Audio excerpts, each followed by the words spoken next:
This is a 9-pound green ball, all right, 9 pounds.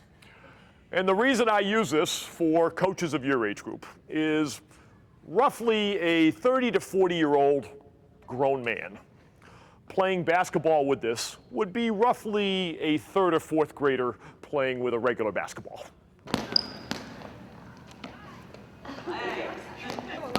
Good.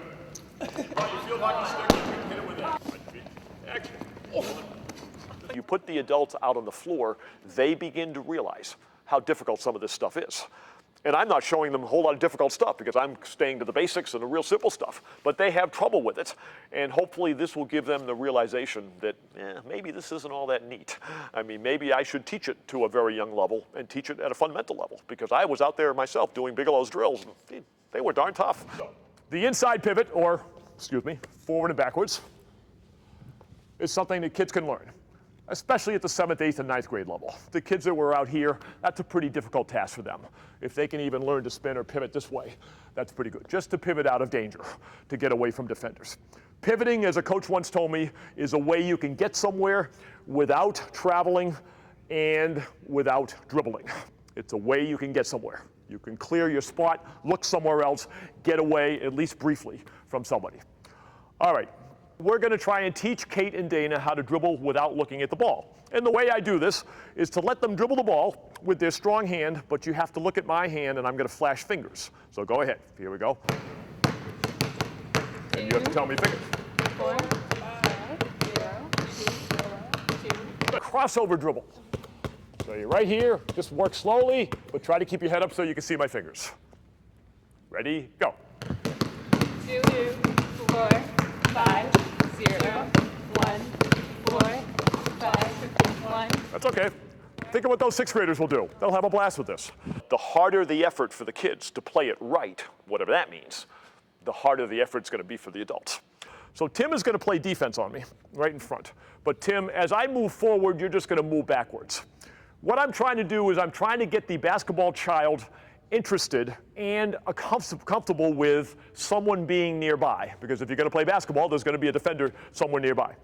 One way to do this is I'm going to be looking down the court somewhere over Tim's shoulder. And I'm going to hold the ball back here because I've got to protect the ball with my body from Tim reaching in. So as Tim is there, all he's going to do is move back, and I'm going to slide forward. It's almost like a defensive slide. Just going forward, trying to get the hang of someone being near me. It is a hard game to teach. It's a hard game to play, backed up against the fact they love to play it in their own way, It might be traveling, it may be double dribbling, it may be uncoordination, but they like to play. Now what this does is the children begin to learn that if they throw the ball to where Kate was when I released it, go, start moving, Kate. So what they have to do is they have to learn to hit Kate a couple steps up the line. So I got to throw it ahead. She's got to do the same thing to me. Because if I throw it where she was, it's behind her. This is where basketball gets tough. Because we can teach all the wonderful chest passes and bounce passes, even on the move. But basketball, of course, is played with defensive players. And defensive players have arms, and they have legs, and they wave them around. And therefore, it's not always easy to throw the standard chest pass and bounce pass. So this is what I call the 5 holes. In my case, since I'm taller than Kate, I get top of her head, then I get her right ear, her left ear, and her left armpit, and her right armpit. So somehow I've got to teach the children who play to get it by Kate. Now, the wonderful thing is just to throw it right by your ear like this. I love giving ears and haircuts to people. But it's a little more complicated than that. So just put your arms out straight. All I'm going to do is pivot a little, bend my knees, and throw the ball around. Now you're just going to turn and go over to your friend Dana, just right in front of her. Right? That's on one side. Then we're going to turn on the other side. Come a little closer, Kate. Like this. She's going to do the same thing. All right. Now we're going to go low and then high. All right. Face hot, good. Oh, right out here. One. The only way you learn how to shoot is from the basket out.